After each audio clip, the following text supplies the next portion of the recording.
You slept 8 hours. But your brain may have received less than 2 hours of real restorative sleep. After age 50, millions of people wake up exhausted every morning, believing it's just aging. It isn't to temps releases all the tals but vacansplisticus is the plastic trait. And why ignoring them could affect your memory, your heart, and your brain. Why do I wake up feeling worse than before I went to sleep? This phenomenon has a formal name, sleep inertia. And its severity is a direct indicator of what happened or failed to happen during the night. Sleep inertia occurs when you are awakened from slow-wave deep sleep before your brain has naturally completed its cycle. In that moment, your prefrontal cortex, the region responsible for executive function and conscious awareness, requires time to fully reactivate.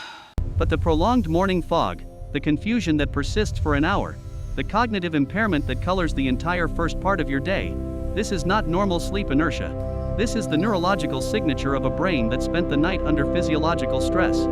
Sleep apnea, with its repeated intermittent hypoxia, periods of reduced oxygen reaching the brain, generates oxidative stress in neural tissue that manifests as cognitive fog on waking. Medication-induced altered sleep architecture, where sedation replaced restoration, leaves the brain in a state of genuine physiological deficit. When you wake up feeling worse than when you went to bed, your brain is not malfunctioning. It is accurately reporting what happened to it during the night. Does sleep requirement actually decrease after age 50? The evidence is unambiguous. There is no significant reduction in physiological sleep need with age. The recommended sleep duration of 7 to 9 hours applies throughout adult life. What changes with age is not how much sleep you need. What changes is how difficult it becomes to obtain sleep of sufficient quality. Sleep efficiency decreases measurably with age. Wake after sleep onset, the total time spent awake after initially falling asleep, increases. The proportion of slow-wave sleep decreases. The result is that older adults often require more time in bed to obtain the same amount of restorative sleep that a younger person achieves more efficiently. The belief that needing only 5 or 6 hours is a sign of healthy aging is not just incorrect.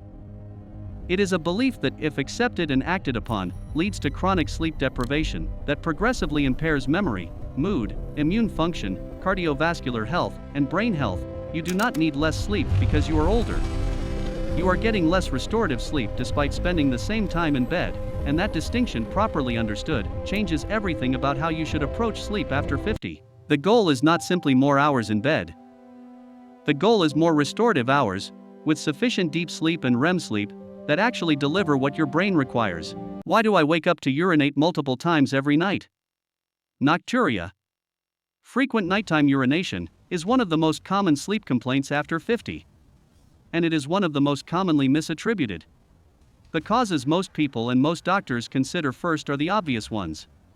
Benign prostatic hyperplasia in men. Overactive bladder. Diabetes mellitus.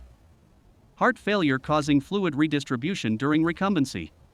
Reduced nocturnal antidiuretic hormone secretion. These are all legitimate causes.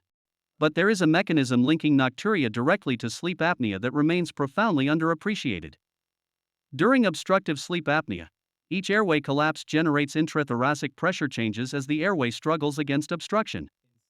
These pressure changes cause the heart to release a hormone called atrial natriuretic peptide, ANP.